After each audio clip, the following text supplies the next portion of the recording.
Okay, so God is guiding me to share something about our language, okay, and what speaks to us. And what speaks to each individual person is going to be different than what speaks to the next guy. 11.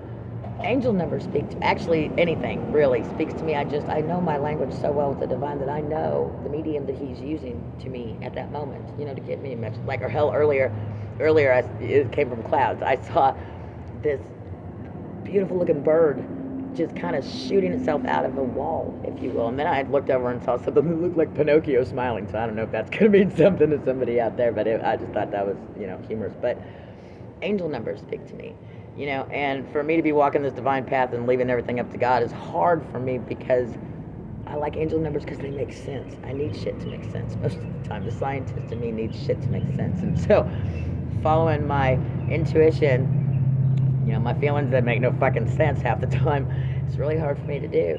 But that's God showing me what I'm capable of, and shit's been working out pretty well for me since I've been, on this path.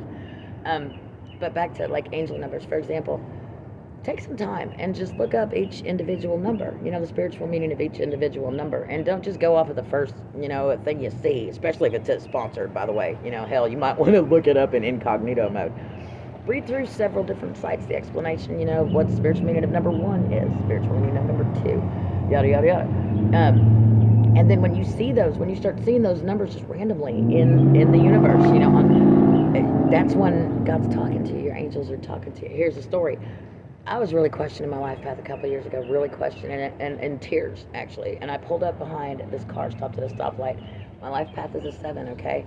The license plate in front of me said 777, and I'm like, holy shit. And I was just kind of floored. And then literally right after I noticed that, the car pulled up next to it, and it also had 777 on its license plate. And as I'm, mouth hitting the floor, I realized 7 Bridges Road was playing on the radio. I'm like, huh. So, yeah. Am I sure about my life path and the stuff God's doing for me? Yes, I am. Okay, and he has, made that very clear to me many times since. Because, I'm human and I start questioning shit. Anyway, I love you guys. I hope this helped somebody out there. Have a good day.